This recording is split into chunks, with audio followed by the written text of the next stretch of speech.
नोएडा में कई सालों से लगातार हमें बिल्डर्स और बायर्स के बीच में विवाद देखने को मिल रहा था। इसकी कई शिकायतें भी जो है पीएमओ ऑफिस में भी की गई थी।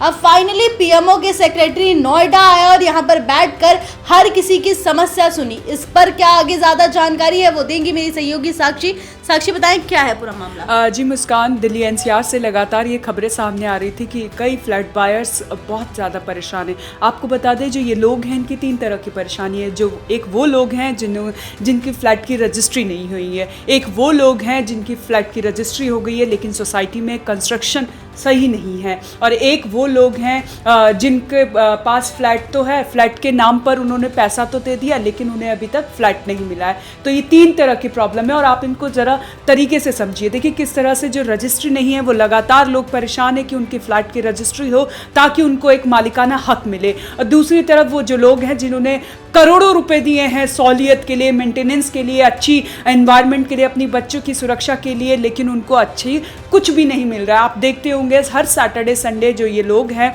वो सड़कों पे उतरे हैं और लगातार प्रोटेस्ट करते हैं कि ताकि उनको सहूलियत मिले, अच्छा एनवायरनमेंट मिले, अच्छा कंस्ट्रक्शन मिले। आप इको विलेज 1 का ही देख लीजिए किस तरह से लोग वहाँ से, एक खबर आई थी कि दरारें पड़ने लग गई है, लोगों में डर और दहशत का माहौल है। आपने देखा होगा कि आंधी तूफान आता है तो फ्लैट के हालात कैसे हो जाते हैं। आपने देखा होगा कि अभी किस तरह से अभी जो आंधी तूफान आया 1-2 दिन पहले बारिश हुई है, उसमें एक सोसाइटी से 3री मंजिल से छज्जा गिर गया है। तो ऐसे तमाम बड़े हादसे सामने आ रहे हैं जिस पर लोग परेशान हैं और कंस्ट्रक्शन क्वालिटी पर लेकर सवाल उठा रहे हैं। मुस्कान, तीसरा बड़ा जो मुद्दा है वो ये है कि लोगों ने पैसा दे दिया है फ्लैट खरीदने के लिए। वो चाहते हैं कि हमारा घर होता है, सपनों का घर होता है, लेकिन वो सपनों का घर सिर्फ कागजात में है, उनके सपनों का घर सिर्फ सपनों में है, असलियत में कुछ भी नहीं है। ग्राउंड जीरो में उनके पास कुछ भी नहीं है, रहने के लिए घर नहीं है। अब वो क्या कर रहे हैं, बिल्डर और बैंक के बीच में पिस चुके हैं।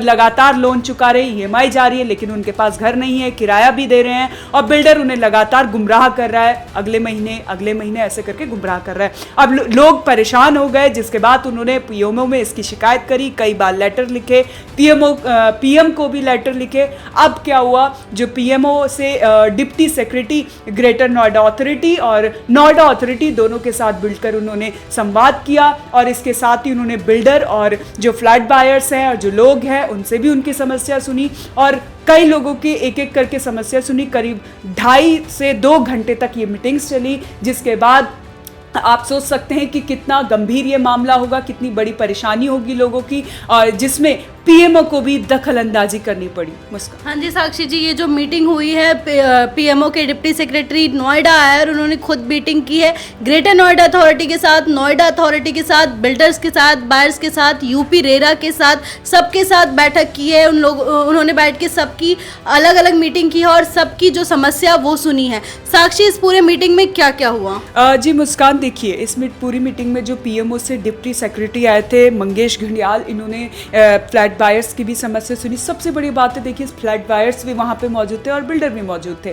अब देखिए 2027 में फिर से चुनाव आने वाला है, ऐसे में जो गवर्नमेंट है वो एक्टिव हो चुकी है, सरकार जो है एक्टिव हो गई है, क्योंकि जो चुनाव होता है वो बड़ी चीज़ है। लोगों की समस्याओं का हल निकालना ये समय बहुत अच्छा हो सकता है, और ऐसे में सरकार भी एक्टिव हो चुकी है, क्योंकि ये जो मुद्दा है बहुत ही बेहद गंभीर मुद्दा है, लोगों की समस्या है। आप देखते ही होंगे किस तरह से लोग प्रोटेस्ट करते रहते हैं और समस्या का हल मांगते, लेकिन सुनवाई नहीं होती है। कहीं ना कहीं से आपको बता दें, जो सीएम योगी आदित्यनाथ हैं वो भी इसको लेकर काफ़ी एक्टिव है। अभी कई हद तक बिल्डरों पर कार्रवाई शुरू हो चुकी है, लेकिन अभी कुछ बहुत ज़्यादा बाकी है, क्योंकि लोग परेशान है। मुस्कान, सड़कों पर हैं, लोग चाहते हैं उनको अपना घर मिले लेकिन नहीं मिल रहा है। लोगों को घर मिल गया लेकिन मालिकाना हक नहीं मिला, लोगों को घर भी मिल गया, मालिकाना हक भी मिल गया, लेकिन उन पर कंस्ट्रक्शन क्वालिटी नहीं है। पैसा दे रहे हैं, मोटा पैसा दे रहे हैं, लेकिन उनको कुछ भी नहीं मिल रहा है। अब उन्होंने इसी समस्या को एक एक कर सबसे सुना, और जो लोग हैं वहाँ पे ग्रेटर नोएडा के नोएडा अथॉरिटी के CMO Ravi Kumar NG, SEO Saumya Srivastava, Noida प्राधिकरण की एसईओ वंदना त्रिपाठी के साथ बैठक की। इस बैठक में रेरा के वसूली अधिकारी के अलावा अन्य अधिकारी भी शामिल हुए। इसके बाद बिल्डरों और खरीदारों के साथ अलग से भी बैठक की, और बताया जा रहा है ये करीब 2 से 2.5 घंटे तक ये मीटिंग चली पूरी, और जिसके बाद पूरी फाइल बनाकर पीएमओ के जो सेक्रेटरी हैं मंगेश घड़ियाल, वो एक एक समस्या को लेकर गए हैं। अब देखना ये होगा कि लोगों को इस समस्या का समाधान कब तक मिलता है। जी साक्षी, जैसा कि आपने बताया कि हर एक समस्या का समाधान निकाला जा रहा है, वहीं पीएमओ के डिप्टी सेक्रेटरी ने कहा है कि वो हर एक चीज़ पर मॉनिटरिंग कर रहे हैं। इसके साथ ही जल्द ही पेंडिंग प्रोजेक्ट्स वगैरह जो भी है उन्हें जल्द ही पूरा करने का भी उन्होंने आश्वासन दिया है।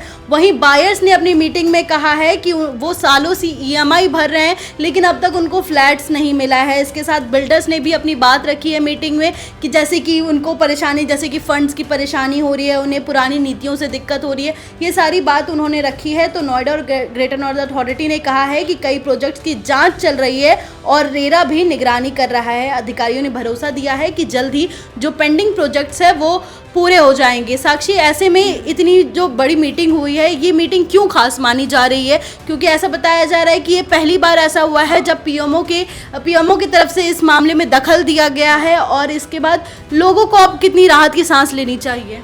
जी मुस्कान, जैसे कि मैंने आपको बताया कि 2027 में फिर से चुनाव होने वाला है, तो ऐसे में पीएमओ का दखल देना लोगों के लिए एक अच्छा मैसेज जा सकता है और लोग थोड़ी शायद राहत की सांस ले रहे हों कि क्या पता कुछ हद तक उनकी परेशानी सॉल्व हो, बिल्डर की जो मनमानी है वो कम हो और उनका घर जो है उनको मिले। जो पेंडिंग प्रोजेक्ट्स चल रहे हैं किसकी तरफ से, सबसे बड़ी बात तो है कि जो फ्लैट बायर्स हैं, जो लोग हैं, उनके आगे एक पारदर्शिता सामने आ जाए कि जो ये पेंडिंग प्रोजेक्ट्स हैं वो किसकी तरफ से चल रहे हैं, क्यों बिल्डर इतना लेट कर रहा है, क्या कारण है। सबसे ज़्यादा तो दिक्कत यही होती है, अगर हम परेशान हो रहे हैं लेकिन उसका कारण नहीं पता चल पा रहा है। अब ये कि जब पीएमओ से जो मंगेश घड़ियाल डिप्टी सेक्रेटरी वहाँ पर पहुँचे थे तो उन्होंने सबको आमने सामने कराया और सभी से बातचीत करी। अब लोगों के लिए थोड़ी सी राहत की खबर हो सकती है कि क्या इस समस्या का हल निकल सकता है। ये उनके दिमाग में अभी क्वेश्चन तो होगा क्योंकि इतनी जल्दी, क्योंकि समस्याएं बहुत है, बड़ी भी हैं, इतनी जल्दी नहीं होगा। लेकिन अब ये है कि पीएमओ की दखल देने से ये होगा कि अब जो बिल्डर है शायद वो अब तेजी से काम करे, रजिस्ट्री खुले, लोगों को मालिकाना हक मिले। जो मेंटेनेंस लोगों के लिए काफ़ी ज़्यादा बड़ा मुद्दा बन रहा था, उसमें जो कोताही बरती जा रही थी शायद वो ना बरती जाए। जी बहुत बहुत धन्यवाद साक्षी आपका। तो मैं बता दूंगी कि हाउसिंग घोटाले को लेकर अब पीएमओ सख्त है और निगरानी कर रहा है, खुद मॉनिटरिंग कर रहा है और अब तो पहली बार ऐसा हुआ है जब पीएमओ की तरफ से ये पहल की गई है और सबकी बातें सुनी गई है। अब ये उम्मीद जताई जा रही है कि हो सकता है जल्द ही लोगों को राहत की सांस मिलेगी। इस खबर पर ज्यादा अपडेट के लिए बने रहे ONOG न्यूज के साथ। मिलते हैं अगली वीडियो में, तब तक के लिए धन्यवाद।